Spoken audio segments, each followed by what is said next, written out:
Salut, c'est Romain, bienvenue dans un nouvel épisode du podcast Parlons Design. Et dans cet épisode, je vais te parler un peu de l'outil design ultime. C'est vraiment ce qui va te permettre de level up. C'est comment gérer l'espacement, gérer les spacing. Donc cet épisode, il va vraiment être dédié surtout aux jeunes designers. Si tu as déjà de l'expérience, bon, peut-être que tu vas apprendre des trucs sympas, mais c'est pas directement dédié à toi. Et donc, en gérant bien les espacements, en fait, l'apparence finale de ton rendu peut vraiment passer d'un truc moyen à un truc d'apparence pro. C'est super important pour avoir une bonne cohérence visuelle qui est plaisante à l'œil. Et du coup, pour ce podcast, j'ai répertorié trois astuces, trois points importants pour bien gérer le spacing. Le troisième étant largement le plus important. Et donc, on va pas tarder, on va commencer immédiatement.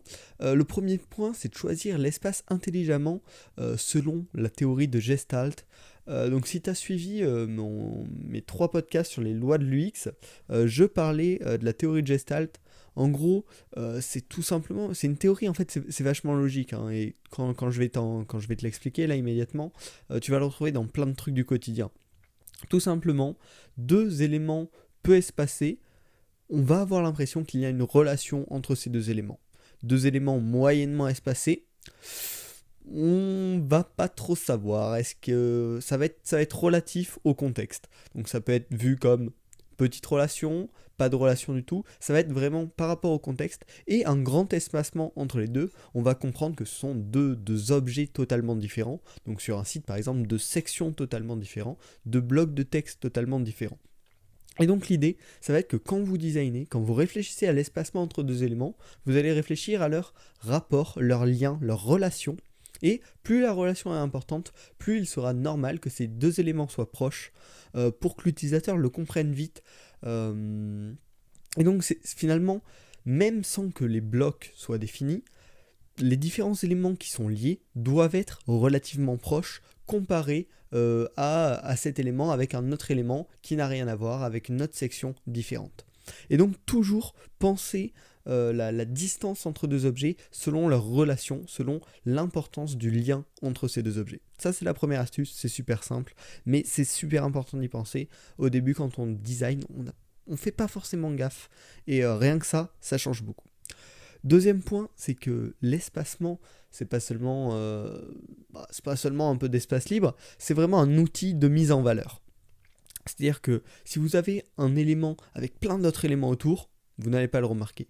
Pas plus que les autres en tout cas. Si vous avez plusieurs éléments, beaucoup d'espace blanc, d'espace vide, et une action, une image au milieu, celle-ci va être remarquée très largement par-dessus les autres. Donc avec de l'espace vide, on peut finalement mettre un élément en valeur sans mettre des flèches rouges tout autour, si tu vois ce que je veux dire.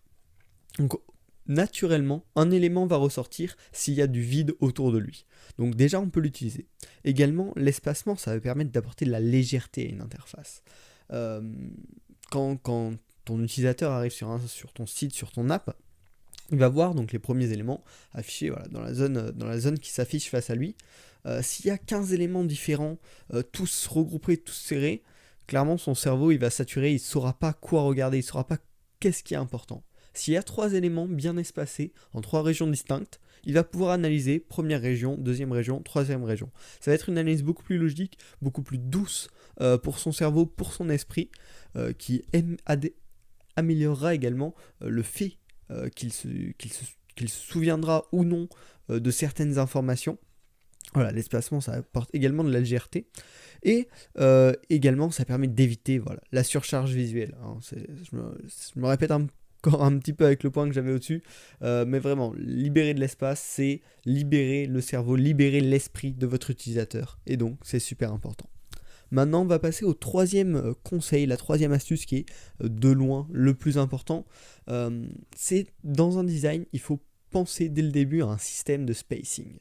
Dans ton style guide, tu vois, là où tu vas définir tes couleurs, tes polices, tu peux également définir ton système de spacing. L'idée, c'est que tu choisis une valeur de base, le plus petit espacement dispose sur ton interface entre deux objets. Donc, par exemple, pour l'exemple, on va prendre 10 pixels. Voilà. on va dire 10 pixels, c'est le plus petit espacement. Et ensuite, tu vas choisir un ratio qui permettra de calculer tous les autres espacements qu'il y aura sur ton site. Donc, c'est-à-dire, tu peux choisir par exemple le golden ratio, donc le ratio du nombre d'or, 1,618. Tu peux choisir le ratio double, qui est tout simplement le ratio 2, ou plein d'autres, 1,5. Enfin bref, choisis ce qui te convient. Et par exemple, nous, on va prendre l'exemple du golden ratio pour un projet que je suis en train de faire avec une équipe, on est 5 en développement à mon école éthique, et donc je me suis occupé du design. Donc notre valeur de base c'est 10, et ensuite avec le golden ratio, on a défini tous les autres types d'espacement. Donc ça fait 10, 16, 26, 42, je me rappelle plus de la valeur, et ça va jusqu'à 110 pixels. Et donc ça permet d'avoir déjà des espacements cohérents. Une fois que tu as des différentes valeurs d'espacement, tu vas associer un rôle à chaque distance qui sera utilisée. Donc c'est-à-dire, tu vas dire par exemple 110 pixels, pour mon exemple, c'est la distance entre deux sections.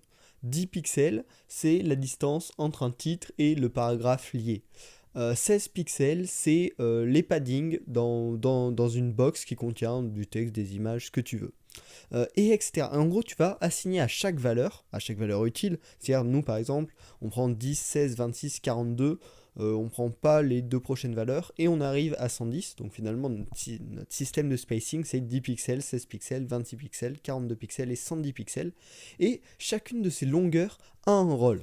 Et une fois que tu as tes longueurs de spacing et tu as un rôle pour chacun, ben, tu n'as plus qu'à les utiliser de manière un peu robotique, c'est-à-dire tu sais que là c'est l'espacement entre deux sections, tu mets un 110 pixels. Tu sais que là c'est l'espacement entre un texte, un titre et son paragraphe, tu mets 10 pixels, etc. Et du coup il y aura une cohérence tout simplement à travers toute ton interface.